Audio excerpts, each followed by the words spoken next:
Okay, ladies and gentlemen, hello and welcome back once again. My name is Eric Kavanagh. I'll be your host for the first of 2018, the first webcast of the year for Hot Technologies. Yes, indeed. We're going to talk about one of the coolest technologies I've come across in all these years of covering enterprise data management and enterprise systems. We're going to talk about a product called Precise. So the exact title is Lights Out, Best Practices for Serious Database Performance. Here are the presenters today. Yours truly at the top, our good buddy Bill Ellis, a regular on the show, is dialing in today, and as well as Patrick O'Halloran, a longtime Precise expert. So let's kind of set the playing field here and kind of explain how we got here and what's going on. I view troubleshooting as very similar to spelunking. Basically, if you have a system, you're trying to understand what went wrong, why did the system go down, why is it running slowly? That's one of the most common complaints that you hear. Well, you're kind of like going into a cave somewhere and you got some flashlights and you're trying to understand where things are, where's the water coming from, what's that sound. You're really deep in a cave somewhere looking around, trying to find stuff. Well, in the early days, if you had just one database and just one application, it's not really all that complex. You can still have some difficulty, you can still have some challenges figuring out what's going on, but typically you could look at just one or two log files, look at the application log file, look at the database log file, and fairly quickly piece things together. But the bottom line is that the world has gotten significantly more complex over the last 20 years. And in fact, I was just saying before the show began here that I recall interviewing Zohar Gilad, who was one of the co-founders of Precise, way back when, about 10 years ago. And back then I was amazed at the functionality because they were able to trace from a website all the way through the web application, through the server, through the network, all over the place. They could trace where these problems were coming from, and that's a very, very difficult thing to do. But it's also a very useful thing to do because without that kind of troubleshooting, you get one problem, you're holding up the entire show. So that's a real issue, and it's increasingly an issue today. So what happens? This, I say, I'm kind of joking, is the ideal scenario where you can see right through that whole thickness layer of applications and network and web browsers and so forth to understand exactly what's happening. That's not really going to happen in the world today. It's more like this. This is a graphic showing chaos. Unless you have some good tools and some technologies and some good lenses through which to view your system's environment, you're going to have a really hard time understanding what's going on, and then you're just going to be losing money. So client-server, of course, this is a Java client-server environment. That's a little bit more complex than the sort of bread and butter of 20, 25 years ago, but it's still pretty straightforward, pretty simple. You have only so many places that something can go wrong, so you just go around the horn and check the different things that combine to make up your application architecture. And then virtualization came along, and I was really kind of impressed at how quickly Precise and some other companies were able to unpack or unwind what virtualization did, because obviously if you think about it, you've now added one whole very significant layer of abstraction to the entire picture. Virtualization is extremely good for optimizing the use of CPUs, optimizing the use of your resources, basically. But also, like I say, it does add a layer of complexity. It adds a layer that you have to view through. So if you can almost imagine wearing sunglasses and then flipping those shades on top of them and adding a couple more on top of that, that you kind of get the picture of where we're going in terms of being able to see, having that line of sight through your entire application architecture and your database architecture underneath to understand what's going on. And of course, as you get more and more complex environments, you've got multiple applications hitting a single database or multiple databases. Now you're even deeper in the mire, if you will. So cloud architectures came along and really kind of threw a wrench in the works. So now, of course, and we'll talk about this in a minute, you've got hybrid cloud architectures. Now you have another whole layer through which you have to operate. So again, we're getting more and more complex as time is going by. And then mobile, I think, is one of the biggest curveballs that's been thrown at folks that are doing system administration in quite some time. Why is that? Well, think about the form factors. Think about the fact that you have hundreds, if not thousands in some cases, of different devices all tapping into the same system. So if you're dealing with e-commerce, for example, you're trying to figure out, well, where did something go wrong? Why are these people all complaining?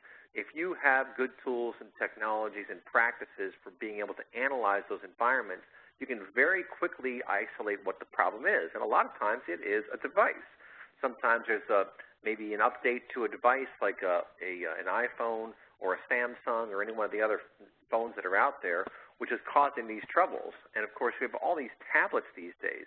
Think about how BYOD fundamentally changed the landscape inside organizations and then beyond to where you have customers and partners trying to work with you. Even simple things such as how pages display on these small devices can cause you real problems, because all of a sudden people will simply not see the option that's available to them to submit, for example, or to click something because it's not showing up on the screen, and they didn't think twice to maybe scroll left and right or scroll up and down to find that. Well, I can tell you web developers have been really busy over the past 10 years or so just trying to keep up with all of the changes. And even if you have some pretty good sniffers on the front end of your architecture that can determine, okay, this is a Samsung, this is a Mac OS, this is a laptop, etc., even with that kind of technology in place, you're still going to have a really hard time getting your technology to map to all these different devices, all these different forms, and then be able to troubleshoot through them. So this is exactly what we're talking about on the show today. So then what happened? Well, parallel computing went mainstream.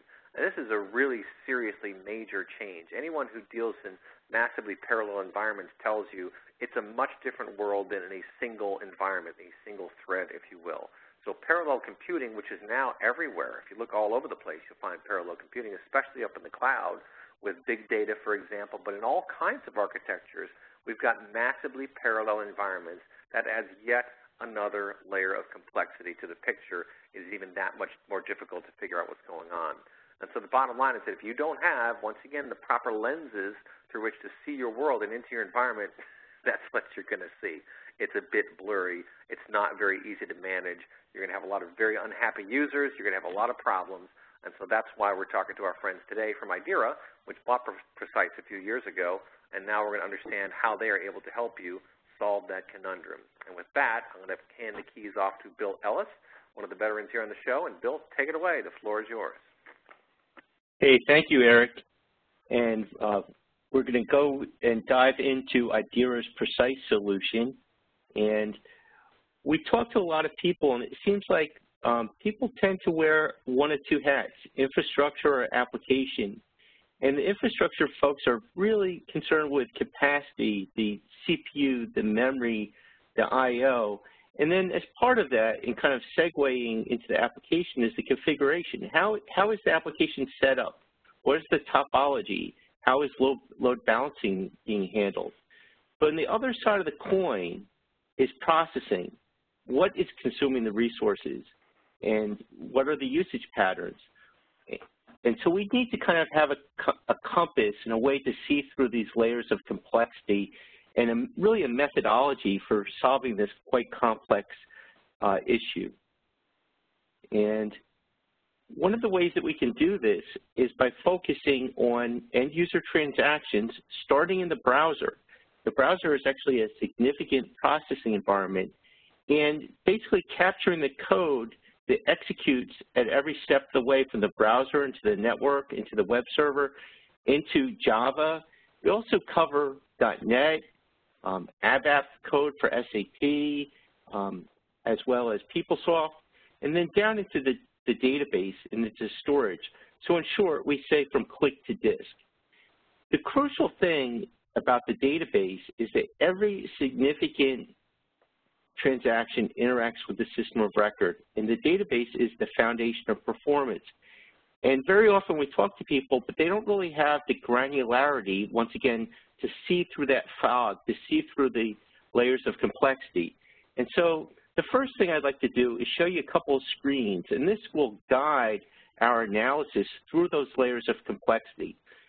On the top left, you might notice that we have a user, AlexNet, and she was busy at 9 p.m. on April the 6th, and she exercised a couple of different web menus. You can see those kind of on the middle bottom left, and content management was executed 6 times. Now the numbers kind of tell the story, and they act as our compass to show us where we should focus our time and effort.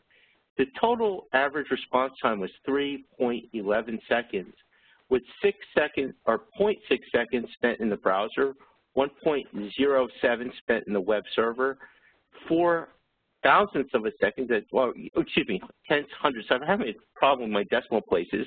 Hope you all are looking along to keep me straight. And then in Tuxedo, about a quarter of a second, and then the database is responsible for a little over 1 second. So when I look at each of those timings, the database edges out the web server as the first place that I need to look. But we want to have more granularity. We want to go through the fog a little bit more clearly. And so to do that, there's a Flow tab next to that Activity tab on the top right. And that would bring you to this screen. And what this does is it actually reveals the transaction and the underlying code that's executed step by step as that transaction traverses the application stack. The U stands for URL, and that's the entry point into Java.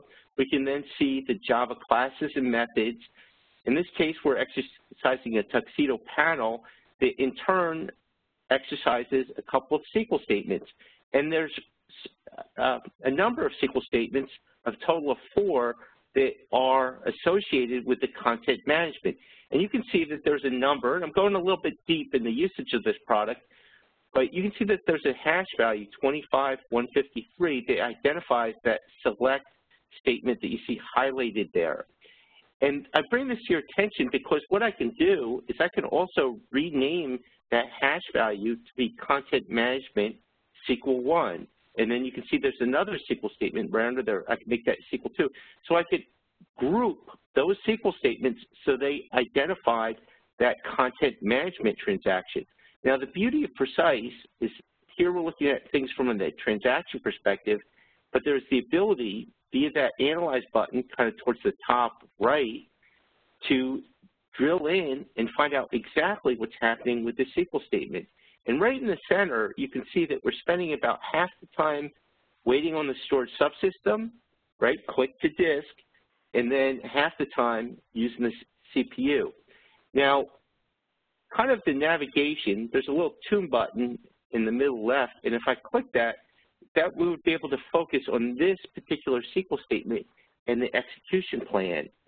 And you're going to see in this presentation that Precise provides information all along the application stack, but I believe that we provide extra granular information and actionable information so that the DBA can get in and solve problems. And you see that there's findings kind of in that lower right quadrant, heavy sequential I/O. Well, that means I'm doing random I/O on the storage subsystem. And that starts to indicate, the advantages of buffered or solid state storage. You can also see that bind variables were collected, and bind variables are really important because, if I do a search on Smith, that's going to have a bigger result set than if I do a search on a more unusual last name like Gilead, as Eric had referenced earlier. And so having this information and really be able to get into root cause and not just know that, hey, there's a database issue, but to know the exact SQL statement, see the exact execution plan, the real execution plan that was used at execution time. This is the additional visibility, the clearing of the fog, so you can see through the layers of abstraction in a complex application stack. And with that, Eric, if you would, go ahead and make Patrick, because we're going to have stories from professional services. And with that, I'm going to pass the baton over to Patrick. And Patrick, please use the page down button to focus on your slides. Thanks. There we go. So my name is Patrick O'Halloran. I was in Precise Professional Services for 10 years. My job was to help customers get value out of Precise. In using Precise, people tended to either use it in one of two modes, a firefighting mode or a fire prevention mode, what might be called an incident response mode or a capacity planning mode. And this specific set of slides focuses on a capacity planning issue we had with a large company in the Midwest.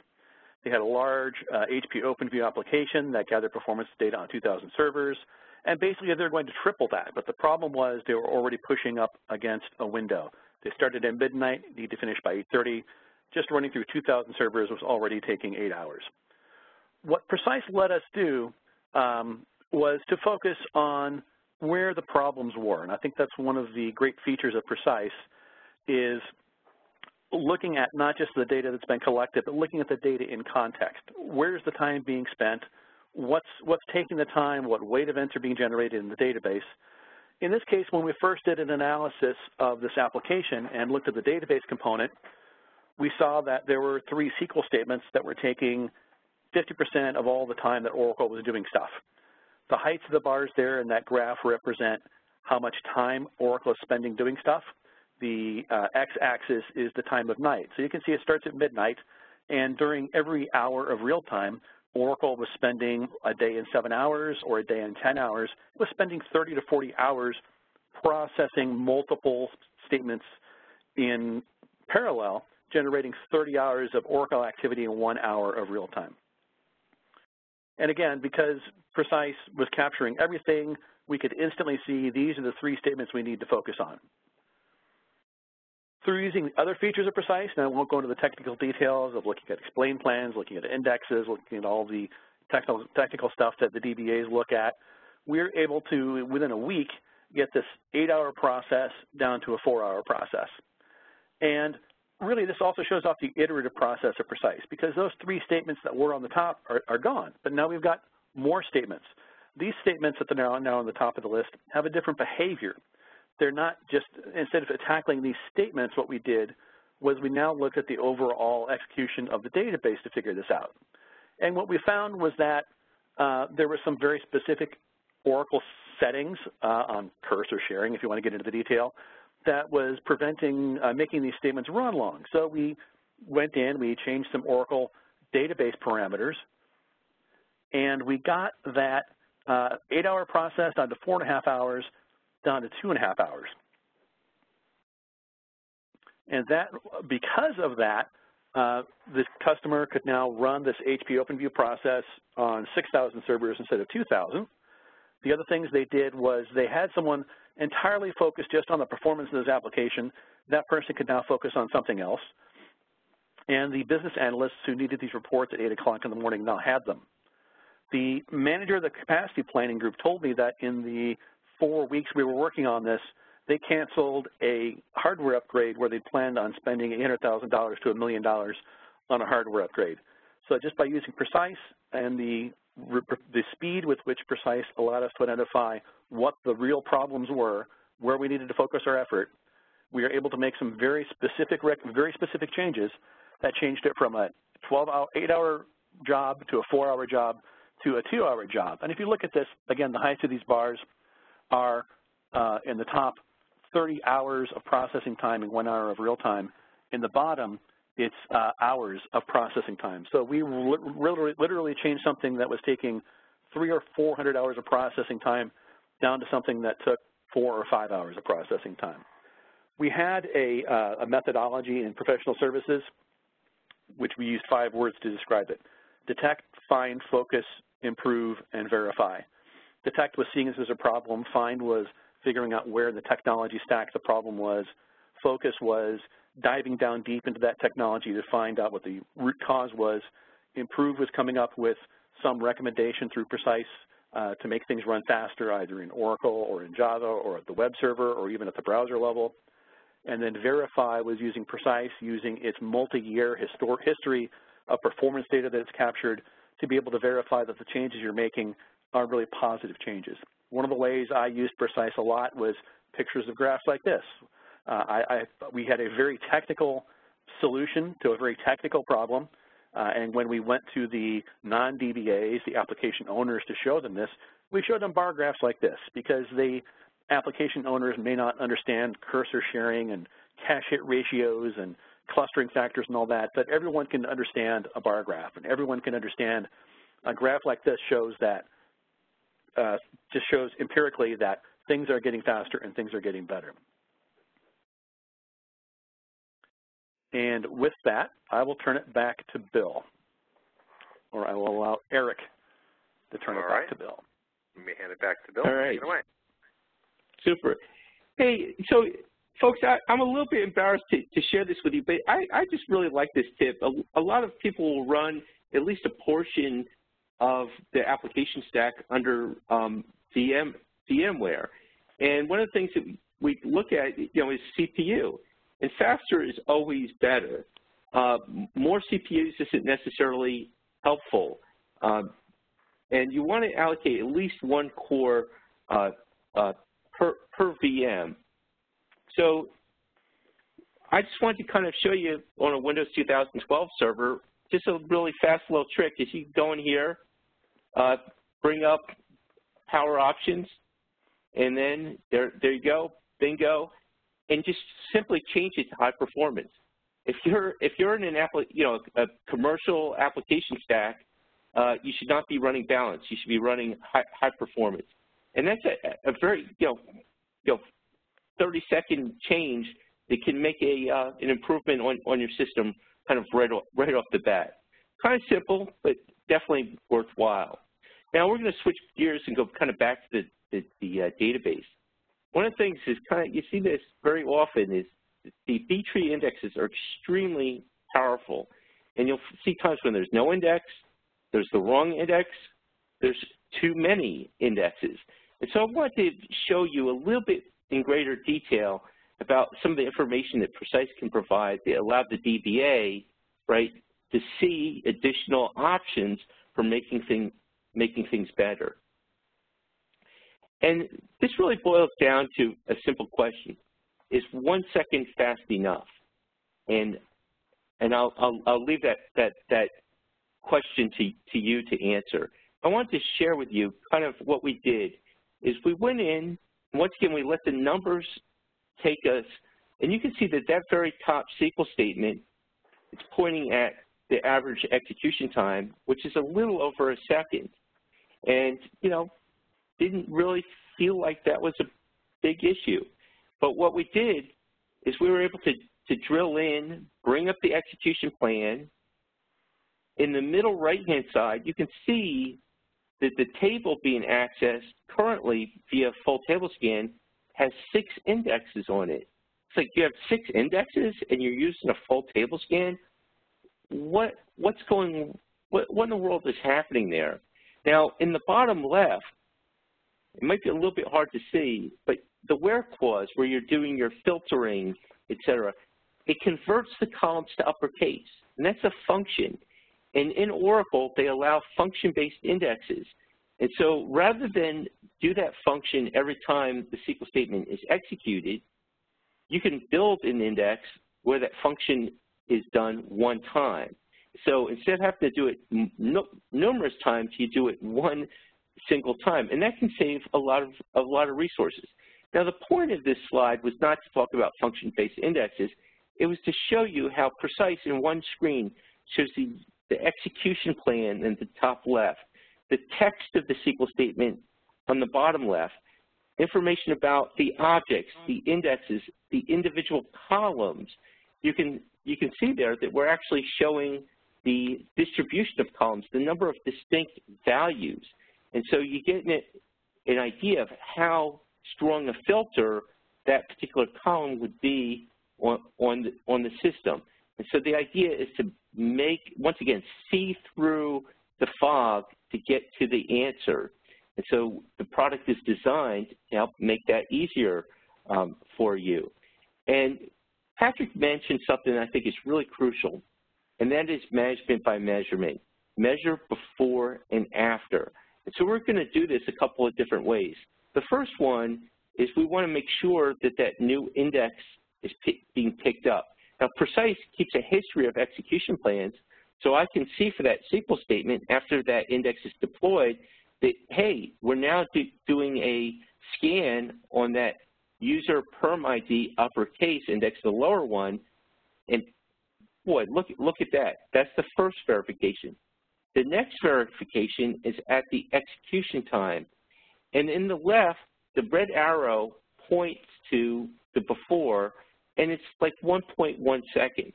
You'll notice on the right-hand side, that's the after. It's zeros across the board. We're now executing on a sub-millisecond standpoint. And so that's going to make a big difference from the end user perspective particularly for an online transaction. One of the ways that Precise provides this level of granularity is we sample at least once per second.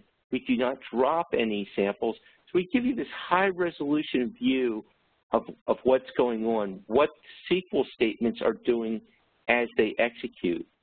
And you can see at the overall level that the before and the after, we're now consuming a lot less CPU. Now, it was 1 second per execution, but given the number of executions, it added up to a tremendous amount. Now, the process now, and as Patrick had kind of indicated, is now we want to hone the system, make it better and better. And you can see there's now a top SQL statement, and on the right you can see the text. And you see that select star? That actually tells me that there's bad coding because the SQL statement is returning every column from the table or view. And so there's multiple ways to address this. We could actually use even fewer resources by asking the programmers to specify the individual columns that the code requires to execute and not just bring back all of the columns. So a couple of little tips there. Now, you notice how I had mentioned earlier that we had this object that was being accessed and it had 6 indexes on it? Well, this screen in Precise shows me those indexes, and you'll notice that there's a statements column, and some of those indexes are barely used. And any index is creating overhead. Anytime you do an update, a delete, or an insert, each of those indexes needs to be maintained. And so that consumes space, it consumes processing, and so I can have additional avenues to make this even better and better. And so if you care about performance and really making it to tick into the best level possible, this visibility is going to cut through the fog to allow you to get into that, that optimal performance possible. Now, not every problem is in the database. Now, we focus a lot on the database because Precise is really strong there, but we tie that entire transaction together. Now, in this particular scenario, we had a customer that had a new application that was in development for a year, and it was going into production, and it was in QA, and they were getting timeouts. And what we did is we opened up Precise, and we found out that a particular class within the .NET code was taking 9.41 seconds. You can see that in the right-hand side. And for each execution, it was using 6 seconds, 6.15 seconds of CPU. And when you take into account the number of invocations, what it meant was there wasn't enough CPU on the server. And so the initial thought was, well, this can't run, under virtualization. It's got to run on physical. But then they realized, wait a second, there's not enough CPU on the physical. And so we had to look at, once again, the opposite side of the coin, the processing efficiency. And what they did is they took this class and they asked their developers to look at it and consider alternatives, something that did the same business logic but did it more efficiently. And they tested out the different submissions, and this is the before and after. On the left-hand side, you can see the very high response time. The red line is the execution count. So you can see when they implemented the best solution, the execution count jumped way up. They're able to scale now, even with a much lower average response time. We're talking, that first line there is 1 second. So you're executing, the total transaction time is about 1 second. Now, a different view of this, that was the scalability view. This is actually the response time breakdown view. And on the right-hand side, you see there, it shows actually web client in blue, web server in yellow, .NET time in orange, database time in dark blue. And what that's telling us is that the transactions are interacting with the system of record like you would expect them to. They're not just failing out at the .NET tier like you saw on the left-hand side. And so we actually know that we're processing appropriately. So this is that verification step the before and after that allows you to not say, hey, no news is good news. No, that's management by assumption. We want to know what's actually happening. Once again, cut through the fog to know quantitatively what's happening on our system. Now, this final one, we're going to go back, and it's the DBA's fault. This shop was getting screen freezes, and it was really frustrating because the end users could not meet the business SLA that they got paid to meet. And the business SLA was simply that if an order is received by 3 p.m., it ships that day. And so, as is natural, if this happens all of the time, the supervisor went in and went straight to the DBA. It was like, the DBA is often blamed. It's not always the database, but the database is the foundation of transaction performance. The DBA opened up Precise, but before we get to that, I wanted to show you the J.D. Edwards sales order screen that was freezing. And you can see kind of in the right-hand side that this is a just-in-time retail inventory management system.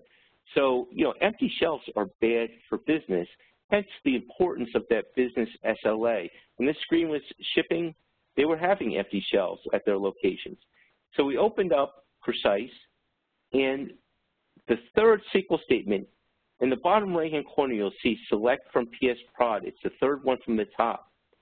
And what we did is we focused on this particular SQL statement. Now, I'm going to not describe all of the particulars here. We're going to kind of cut to the chase.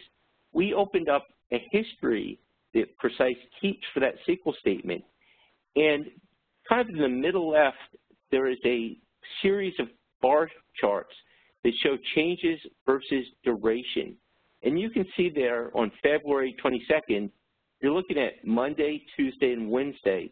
And the duration was fast enough to avoid a timeout resulting in a screen freeze. This shop does not work on Saturday and Sunday. And so come February 27th, all of a sudden the duration had jumped way up. Well, look in the bottom part of the screen. Precise keeps the execution plans, and the execution plan connects the SQL statement to the tables and indexes that it uses. That's how we're able to show for you what are the busy tables, the busy indexes, which indexes are not being used. But in this case, what it said was that the execution plan changed on February the 27th. So I need to know now, what was the execution before, what is it after? And this screen shows me the history, and I know that on March 5th, because Precise has the numbers, the execution plan that was fast and efficient, and then the execution plan that was slow and inefficient. This is nitty-gritty DBA stuff, but this is what the DBA needs to be able to lock in and avoid the filter join that you can see there on step number 5. It's extremely inefficient. It does a lot of I/O, consumes a lot of CPU. But by knowing what the good execution plan is, I can lock that in, and I can return fast, superior performance to the end user community so that they can meet itself. Now, I guess we're on a roll today. We're a little bit ahead of schedule. But I invite you to see this for yourself. And I want to just kind of show you where on IDERA's website you can request an evaluation. And so here's IDERA's website, simply idera.com. Under products, please navigate to that, and you'll see different products, whether it's database on the left, kind of shown in red, or application performance shown on the right-hand side. Any one of those, if you click on it, will bring you to this screen, and you just want to click See It in Action. They'll ask you for your contact information. This product, because of the different technologies that it hits, is not just, download, try and buy. Patrick or I will walk you through doing an installation so you can do it successfully, do it quickly. You can see this product working in your environment. And there's nothing like seeing it in your environment to say, have the product speak for itself. And so please, if this product or the functionality, the topics that Patrick and I have been discussing, get your toe tapping, we'd love to show you. And with that, Eric, I'm going to pass the baton back to you. Okay, that sounds good. And I'm going to go ahead and jump around on some of these slides to kind of dig into this a bit more. Could you first of all talk about, Bill, and maybe Patrick, feel free to chime in, what is going on? I mean, I presume you have sensors or agents in there somewhere. How are you actually gathering the information on all these different systems? Yeah, so there's always a data collector. For certain components of Precise, it can run as agentless. For others, a local agent is required to get the depth of information. Every application, to traverse the website or the application itself, it has natural connection points. And our product is geared towards recognizing those. And so when you deploy Precise, you don't have to define what a transaction is. Precise will just automatically pick that up. And no matter what the end users do, we'll be able to measure things from an end-to-end perspective. And I'm going to allow Patrick to chime in if he would care to. Sure.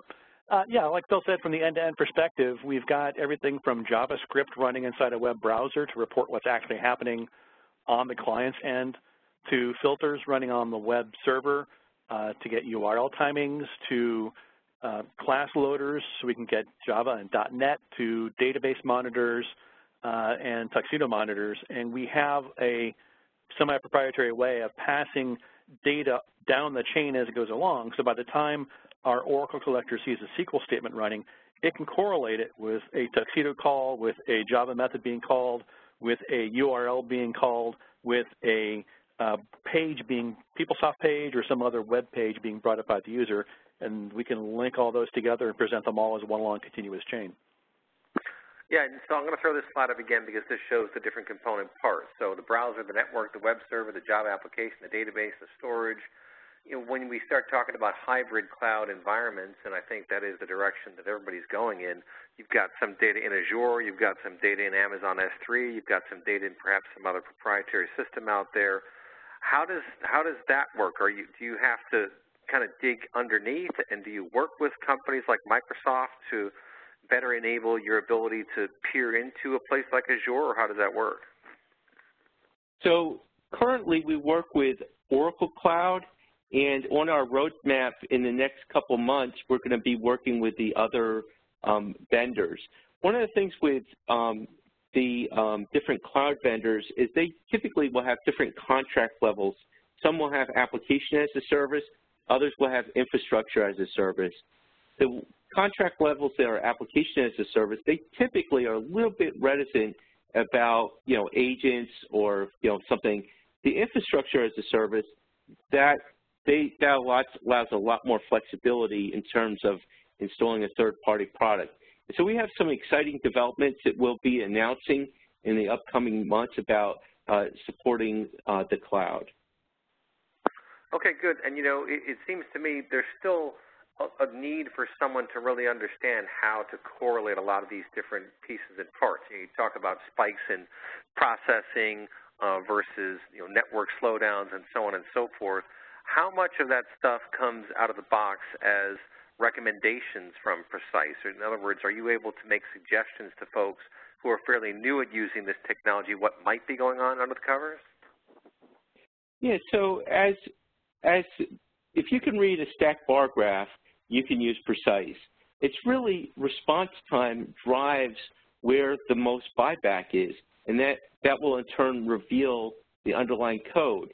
Now, built into that is functionality to identify that code, and so we will have a findings report which will not only identify the code but offer recommendations from a configuration standpoint, from a coding standpoint, to deliver better performance.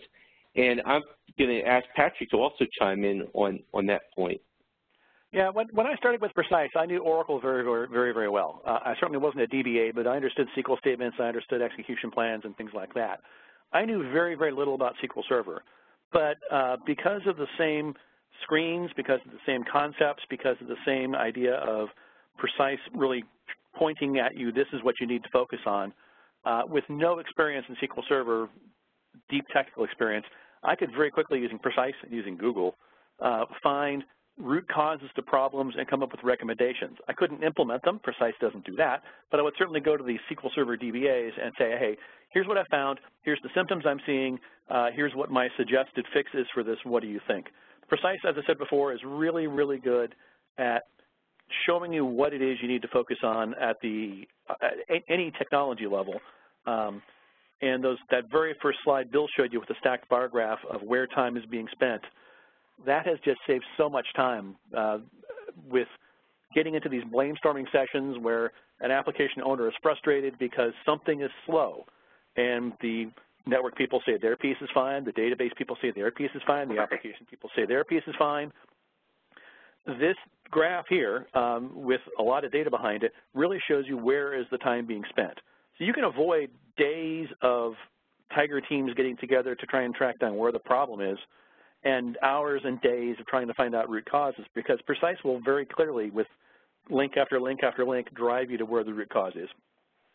Yeah, and I think, Bill, I'll bring you back in. The key here, as Patrick was just suggesting, is the thread, the fact that this is all linked together, because it seems to me one of the real challenges of troubleshooting in general is the whole nature of interdependencies, because one component breaking down or slowing down affects every other component, and thus being able to kind of navigate through that and figure out what the root cause is, that's the big challenge.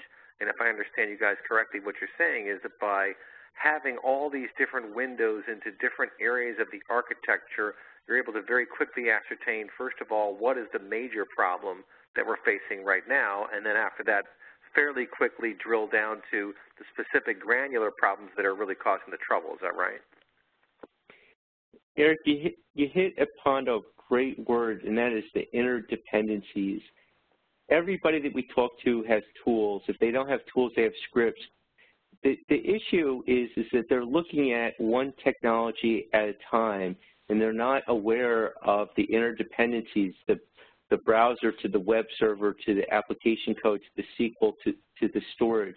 It's really those interdependencies and the additional information and focus that it provides the technical engineers that allows them to focus on the true root cause. And so, you know, this screen here that, you know, kind of shows the different tiers in the application stack is supplemented by the next slide that actually reveals the underlying code that's executing.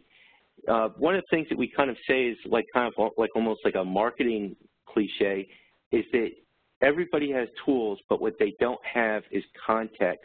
And context is showing those interdependencies so that I know that this transaction depends upon this or these particular SQL statements.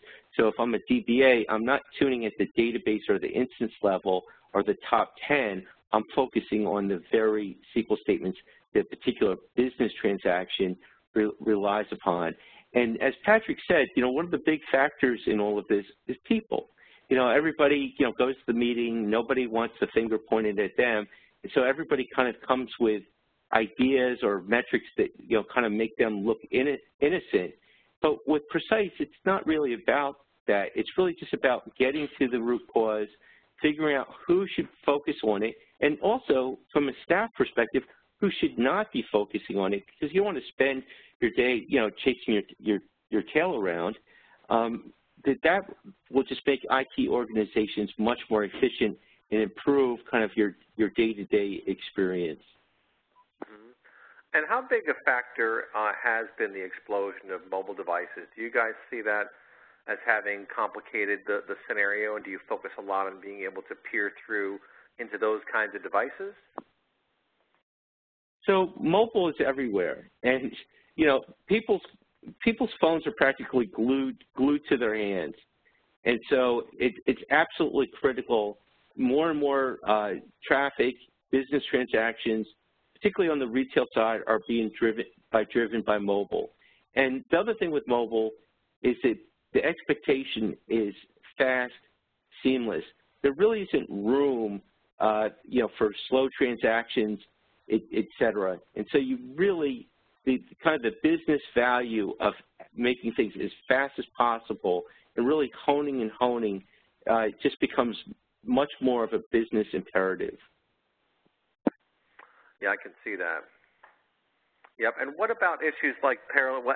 One of the ones that popped into my head as we were talking about all this stuff is the whole concept of software-defined networking, where you basically have virtualization of networking. Is that something that has impacted your view of these systems at all? Yes, but to a more minor degree. Precise will show kind of application components and how network has impacted them, like different page elements that are passed back and forth, and we will show the network contribution, but we are not designed to be like a network diagnostic tool. We can pinpoint, hey, that the network, but we want to give actionable metrics to the application folks. And so if there's like a JavaScript that's slow, Precise will point that out. And that is something that is actionable by the application team. Okay, good. Patrick, I'd like to kind of bring you back in because this was a pretty compelling series of slides that you talked about this in Oracle Performance Profile. So you see all this internal and I/O wait time, and then you were able to chop that down to 4 hours from just, basically from 8 or 9 hours. When you go in and solve problems like this, typically, number one, how long does it take for you to identify the problems using Precise? And then number two, how quickly can you suggest some modifications to be able to save your clients? Well, I'm a consultant, and anytime you ask a consultant a question, the answer is always, it depends. So let me say that with this particular case, I was already on site. I'd been working with them for a while on some other issues, and this particular issue came up, and I was working in the same room with the OpenView expert. To cut the time in half, I think took about a week. I think I remember the dates on it. It went from December 7th to December 17th to get it from an 8-hour run to a 4-hour run. And of that, we probably spent a day or two identifying the fix. And then it was another 3 or 4 days of it running and getting it implemented and running. I've had cases where I've been doing these kind of performance tuning engagements where I go on site once a month, where I look at the top 10 statements, and I see statements starting to bubble up in terms of where time is being spent. And again, that's when the advantage is Precise. It shows you where to focus. And then I've looked at a 10-month-long graph to see how long the statement is taking to execute, and it pops up slowly. It grows up slowly month by month. And in that case, I start to address that and to figure out how to make that statement run faster before it really becomes an issue. Sometimes it's a couple days, sometimes it's a couple months. It depends how fast the problem is growing. It depends on, as I said before, whether it's firefighting or fire prevention. But this one particular case, it was maybe 4 to 6 weeks from the time we got started until the time we wrapped it up and said, okay, we're fast enough. Yeah, okay, good. And, I keep wondering to myself, the traditional information architects, the traditional DBAs even, it seems to me they're going to have to start learning more and more about these different cloud environments, because I view the cloud architect as really one of the top roles going forward. I'm just curious to throw it over to you, Bill. Obviously, there's a lot of gravitational pull now in the cloud. You said you guys are already working in Oracle Cloud. You're adding Azure in the fairly near future. To me, that's the new green field, but what do you think? Yeah, and it was interesting. I opened up this presentation talking about infrastructure versus application. And in the cloud, the infrastructure is provided for you. And, it's flexible, it scales out. And so there's much more focus on application. And it's something that we're seeing kind of in the field as we talk to people, that people are much more application focused. And so this whole trend is something that's affecting IT and the people that work in IT. And the whole thing is really being more business focused. It's almost like, hey, the infrastructure is out there. You just need to, specify what you want, and bingo, it's there. You can scale it up very easily. And so there's less of an kind of a emphasis on the sysadmin to kind of build the systems. They're just sitting out there waiting to be leased by organizations. Now it's becoming more and more about the application and the business transaction. Yeah, that's interesting. And what about other databases? Obviously, the database market exploded probably 10, 15 years ago now, and even in the very recent past, as we we've seen proliferation of more and more different kinds of databases. We've got some open source stuff out there. You've got all these NoSQL databases. You know, I'm thinking of stuff like DataStax or MongoDB or any number of these other systems that are out there. Do you guys play well in those environments too, or maybe just give us an idea of the different databases that you do cover? So Precise covers Oracle, DB2, SQL Server, and Sybase. From an application perspective, we could measure the SQL statements, but we can't tell you why, you know, the execution plan and the execution time breakdown within the database for those other databases. IDERA itself includes a lot more databases. I don't have the full list in front of me. It is on the website. So right now we are kind of limited to, at least for Precise, to the Oracle, DB2, SQL Server, and Sybase. Okay, that's fine. And Patrick, let me throw a question over to you. Obviously, you spent 10 years out on the front lines working with clients. What are some of the broader patterns that you've seen in which Precise was able to step in and identify some problems and solve them? Are there any big buckets that the usual challenges tend to fall into? The DBAs in the last 5 years have really split into, Bill calls them infrastructure and application. I've heard them called physical and logical. I think more and more the problems that are coming up, DBA configuration has become more of a commodity than a high skill. And a lot of the problems I'm seeing now in at least the database end have to do with the actual application architecture itself. What are the statements that are running? How often are they running? Like Bill said, are they pulling back whole rows or something? So maybe 8 years ago, 10 years ago, configuration issues, performance issues at an application level, a lot of it had to do with the database settings, parameters, buffer sizes, things like that. It's really geared now more with CPUs being so much faster, memory being so much faster. It's really gearing towards the application side of it and identifying problems in the application that can be addressed that way rather than through hardware and database. Yeah, that's a good point. Of course, as memory speeds increase and as multi-core processors become the norm, that really does change how applications are even written or should be written, right? Yes, and yes. Okay.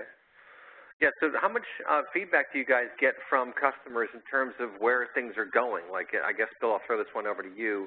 As you guys are constantly trying to stay on top of a rather moving and evolving landscape out there, what are the biggest requests that you get for customers for how to improve the product going forward? Well, one of the things that we're asked quite a bit is about some of the other NoSQL databases, and so we feed back up to our product management team. That type of thing is a pretty typical request, and so somebody at a higher pay grade than I makes those decisions on what to support and what not to. Okay, no, that's fair enough. And what about the whole issue of scale? Like, as we start getting into this whole new world of web scale, I'm just curious to know how much does that affect what you guys see in the front lines when you start dealing with bigger customers that have web front ends that have lots of consumers hitting them, tens of thousands, if not more, of concurrent users, that kind of scenario. Is that putting additional pressure that you guys can actually see through the lenses of Precise? I'll throw it over to Bill first, I guess. Yeah, so Precise can be deployed as part of a template, and so when you scale up, the application is automatically deployed, and you're automatically measuring, and so that's kind of one practical aspect. For Precise itself, we have like kind of a model for scaling Precise up for very large environments. But Patrick. Yeah, I think some of the larger customers we have are monitoring hundreds of applications with thousands of servers. I think about 6,000 servers is one of the larger ones I can think of. Also, talk about scalability. We had a customer in the Midwest that had a public-facing website, and all their web servers and Java engines were running on AWS. So when they needed, or on Amazon services, so when they needed more virtual servers, they would spin them up immediately. So at any one moment, they might have 10 web servers, and an hour later, they might have 50, and then an hour later, they might have 5. We are able, as part of Precise, to be part of their golden image. So when those machines started up, they auto-registered, they reported all the data to Precise, and the customer had graphs and screens that showed them what their huge dynamic architecture was doing any minute of the day. Wow. That's some pretty cool stuff. And let me throw this one out to you. We keep hearing more and more about data breaches and about security being such an issue. How often do the problems you encounter turn out to be the result of viruses or of hacks? Bill, I'll throw it to you first, and then maybe Patrick. I'm not really aware of any situations like that. I mean, one of the things that can crop up is, firewall settings. I mean, one of the things that people will do is they'll use Precise to detect that their firewall settings are not right, and go in and make adjustments to them. And as far as those getting kind of out of whack, I don't know if that would be the result of a virus or something like that. So, okay. We just had an attendee out there throw a quick comment on Twitter, which is kind of fun, listening to IDERA software troubleshooting tips. Slow-running queries and shaving runtime is always fun. Intermittent problems are the toughest. That's actually a pretty interesting comment. Patrick, maybe I'll throw it over to you. Sometimes there are problems that seem to come and go on their own. Is that something that you've come across? I'm guessing that's a bit harder to diagnose, right? Those are the frustrating ones. I like it when something breaks and stays broken. When something breaks and then you look at it again and it's not broken, and then you look at it and then you hear it's broken, and then you go look at it and it's not broken again. Precise has the advantage of being able to have a historic repository. So a lot of times we can go back and recreate some situations. We keep track in the SQL side and the Oracle side, the database side of locks, in Java of latches and things like that. On the website, we can keep track of canceled pages and things like that. So we can get a pretty good trend of the way when things aren't working and they're supposed to work. And we can go back with up to a 3-year history, go back and look and maybe recreate a situation, maybe recreate a specific conflict of 2 programs that are running, 2 SQL statements that are running, 2 Java methods that are executing that are conflicting with each other that for some reason aren't normally running. We can look, and you asked about security earlier, we can look and see where programs are being run from, where SQL statements are coming from. I've used Precise in the past to drill down to look at users and who's running SQL Plus and showed that to a DBA, and the DBA went, whoa, wait, that guy's not supposed to be running SQL Plus. And then we can look and see what SQL statements he's running and see that he's updating data, and the DBA got mad and stormed off to find this guy and ask him, why are you manipulating data in my database? Wow, and I guess that's the other interesting side of the story here, right, is that human beings are a key component in this mix, right? I don't think we're ever going to get to the day where even the best AI engines are able to automate the process of discovery and certainly resolution. I think you're always going to have people who are talking to each other, communicating across teams, sharing the information, but the nice thing about what you get with this environment is you get the data to be able to see what's actually happening, right? But I don't see any fear of people losing their jobs to machines in this domain. But Bill, what do you think? People, well, they've shown again and again that, computers with people is a better combination than computers alone, like in those chess challenges and so forth. So I think, it puts additional pressure on us to keep sharp and keep learning. But absolutely, people are essential to keep this stuff going. Yeah, I would have to think that, Patrick, you probably agree with that. It's got to be kind of fun seeing the different ways that people are able to peer into these environments and piece it all together. To me, that's still the big challenge is you have to really have some deep knowledge of systems, of hardware, of architectures to be able to piece together the bits and pieces that you see in these screens, as useful as they are. You still need to know what you're looking at, right? Yeah, and the companies I work with, almost all of them are organized around technology. You've got the network people, the application people, the web people, the database people, the storage people. Maybe 10% of the companies I've worked with actually have a team focused around an application which has all those disciplines in it. And what Precise lets you do is it gives you one common screen, one common pane of glass, and a lot of common terminology that both the people who have the technical knowledge and the people who have the business and application knowledge can all speak the same language. Well, folks, we burned through an hour here with our good friends from IDERA. I always love learning about these different views into the actual infrastructure that's running business. I like to consider like systems analytics or operations analytics. It's a good way to understand what's happening, and it's just going to get more complex as time goes by. So big thanks to our presenters today. We do archive all these webcasts for later viewing. Feel free to come check it out later on. Usually tomorrow the archive is up. And with that, we're going to bid you farewell, folks. Thanks again for your time and attention. We'll talk to you next time. Take care. Bye-bye.